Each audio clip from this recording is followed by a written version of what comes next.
الحمد للہ وحدہ والصلاة والسلام علی من لا نبی بعدہ اعوذ باللہ من الشیطان الرجیم من جاء بالحسنة فلہ خیر منها من جاء جو شخص لے کر آئے گا بالحسنتی نیکی فلہ تو اس کے لیے ہے خیر بہتر ہے منہا اس سے ومن اور جو کوئی وہم اور وہ من فزع یومئذ اس دن بڑی گھبراہٹ سے آمنون امن میں ہوں گے ومن جاء اور جو شخص لے کر آئے گا بالسیئۃ برائی فکبت تو اندھے ڈالے جائیں گے وجوہہم ان کے چہرے فی النار آگ میں حل تجزون نہیں بدلہ دیے جاؤ گے تم الا مگر ما جو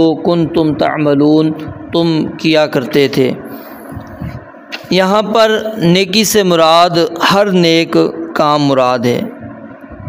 بعض مفسرین نے اس سے لا الہ الا اللہ ہی مراد لیا ہے، بعض نے اخلاص، بعض نے فرائض، لیکن بہتر یہ کہ اس کو عام ہی رکھا جائے کیونکہ تخصیص کی کوئی وجہ موجود نہیں ہے۔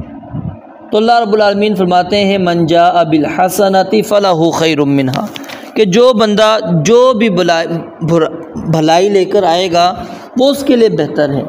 بہتر کس طرح ہے کہ یعنی جو بھی انسان عمل کرتا ہے وہ اس کا فائدہ اس کو ہی ملنے والا ہے۔ اللہ رب العالمین کی نہ بادشاہت میں اس کے اس عمل سے کوئی اضافہ ہونے والا ہے اور نہ ہی برائی کرنے سے اللہ رب العالمین کی بادشاہت کے اندر کوئی کمی آنے والی ہے۔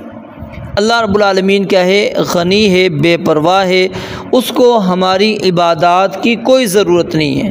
بادشاہت چلانے کے لیے، نظام حکومت چلانے کے لیے، نظام کائنات چلانے کے لیے اللہ رب العالمین کو ہماری عبادات کی ضرورت نہیں ہے۔ حدیث قدسی ہے، نبی مکرم علیہ الصلوۃ والسلام فرماتے ہیں کہ اللہ تعالیٰ فرماتا ہے کہ سارے لوگ جن و انس سب کے سب اتقا متقی بن جائیں، پرہیزگار بن جائیں، انتہائی پرہیزگار، انتہائی متقی، سب کا ایک ہی دل ہو جائے، سب ایک ہی دل کی مانند ہو جائیں، کوئی ان میں فرق نہ ہو، سب کے سب متقی، تو اللہ رب العالمین فرماتے ہیں میری بادشاہت کے اندر ذرہ برابر بھی اضافہ نہیں کریں گے۔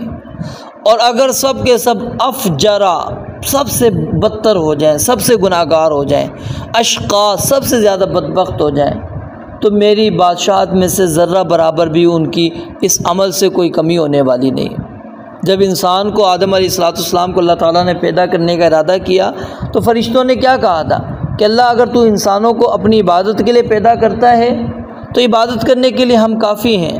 نحن نسبح بحمدک ونقدس لک، ہم تیری تسبیح بھی بیان کرتے ہیں، ہم تیری پاکیزگی بھی بیان کرتے ہیں، ہم تیرا ہر حکم مانتے ہیں، ہر وقت تیری عبادت کرتے ہیں، کوئی ایسا لمحہ نہیں ہے کہ تیری عبادت سے ہم غافل ہوں، ہر وقت تیرے سامنے رکوع سجود، تیری حمد و ثنا، تیری تسبیحات، تیری تقدیسات بیان کرتے ہیں۔ لا یعصون اللہ ما امرہم، جو اللہ رب العالمین ان کو حکم دے دیں اس کی کبھی بھی وہ مخالفت نہیں کرتے۔ کہا کہ یہ زمین میں فساد کرے گا، خون بہائے گا، اللہ تعالیٰ تو اس کو پیدا نہ کر۔ تو انسان بہرحال جو بھی بھلائی کرے گا وہ اپنے سامنے پائے گا، اپنے سامنے پائے گا، اللہ رب العالمین اس کے سامنے رکھ دیں گے۔ یوم تجد کل نفس ما عملت من خیر محضرا وما عملت من سوء، جو برائی کی ہوگی جو بھلائی کی ہوگی سب کی سب انسان کے سامنے موجود ہوگی، انسان کو ہی اس کا فائدہ ہونے والا ہے۔ فمن یعمل مثقال ذرۃ خیرا یرا ومن یعمل مثقال ذرۃ شرا یرا، ذرہ برابر اگر نیکی کرو گے تو اس کو بھی پالو گے، اس کو بھی دیکھ لو گے، اور ذرہ برابر برائی کرو گے تو اس کو بھی تم اپنے سامنے پاؤ گے، حاضر پاؤ گے۔ کوئی بھی چیز اللہ رب العالمین تمہاری ضائع نہیں کرے گا، چھوٹی سی چھوٹی نیکی ہے اس کو بھی اللہ رب العالمین ضائع نہیں کرنے والا، اور اگر چھوٹی سی چھوٹی برائی ہے تو اس کو بھی اللہ رب العالمین چھپانے والا نہیں ہے۔ تو اس لیے انسان اگر وہ نیکی کرتا ہے، خیر کے کام کرتا ہے، فلہ خیر منہا، تو وہ اس کے لیے بہتر ہے۔ وَهُمْ مِنْ فَزَعٍ يَوْمَئِذٍ آمِنُونَ، اور فرمایا کہ بہتر اس کے لیے کیسے ہے کہ ہم اس کو ایک کے بجائے 10 دیتے ہیں۔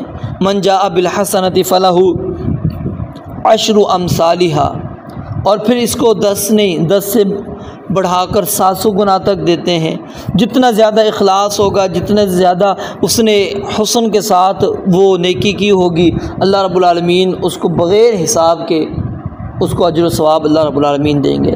اور فرمایا کہ وَهُم مِّن فَزَعٍ يَوْمَئِذٍ آمِنُونَ، اور وہ اس دن بڑی گھبراہٹ سے امن کے اندر ہوں گے، یعنی کوئی بڑی گھبراہٹ ان کو غم نہیں کرے گی۔ لا يحزنهم الفزع الاکبر وتتلقاهم الملائکہ، کچھ بھی ان کے اوپر خوف نہیں ہوگا۔ اور یہ پچھلی آیت کے منافی بھی نہیں ہے، پچھلی آیت کے منافی نہیں ہے، کیونکہ اس دن گھبراہٹ تو ہوگی انسان کو، لیکن یہاں پر وہ گھبراہٹ مراد نہیں ہے، یہاں پر وہ گھبراہٹ مراد ہرگز نہیں ہے کہ اس سے محفوظ ہوگا۔ ہاں الا من شاء اللہ کے اندر اللہ رب العالمین جس کو چاہے شامل کر لے۔ ومن جاء بالسیئۃ فکبت وجوہہم فی النار، اور یہاں پر برائی سے مراد عام برائی نہیں ہے، بلکہ یہاں پر مراد کیا ہے؟ شرک ہے، کیونکہ صحابہ کرام اور علماء کا اس بات پر اتفاق ہے کہ جہنم کے اندر ہمیشہ ہمیشہ رہنے والا شخص کون ہے؟ وہ کافر ہے، مشرک ہے۔ جو مسلمان ہے، حدیث آتی ہے صحیح بخاری کے اندر، نبی علیہ الصلوۃ والسلام نے فرمایا کہ آگ سجدے کے مقامات کو نہیں کھائے گی۔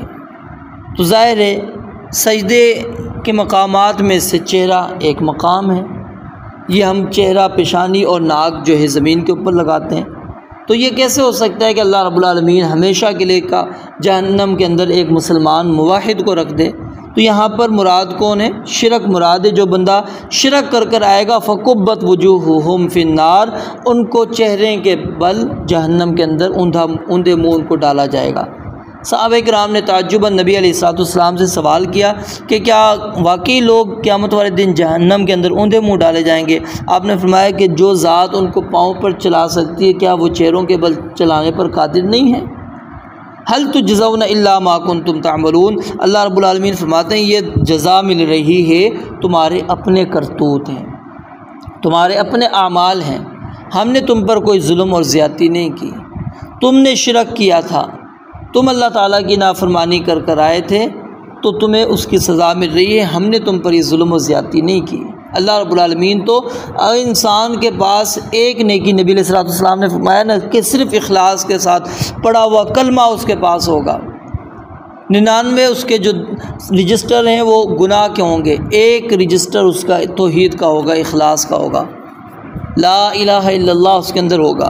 لیکن اس پرچی کو جب پلڑے کے اندر ڈالا جائے گا تو 99 رجسٹر والا جو پلڑا ہے وہ ہلکا ہو جائے گا اور یہ بھاری ہو جائے گا، کیونکہ فمن ثقلت موازینہ فاولئک هم المفلحون، جن کے ترازو بھاری ہوں گے وہی کامیاب ہوں گے۔ ومن خفت موازینہ فاولئک الذین خسروا انفسهم فی جہنم خالدون، جہنم کے اندر ہمیشہ رہنے والے وہ ہوں گے جن کے ترازو ہلکے ہو جائیں گے۔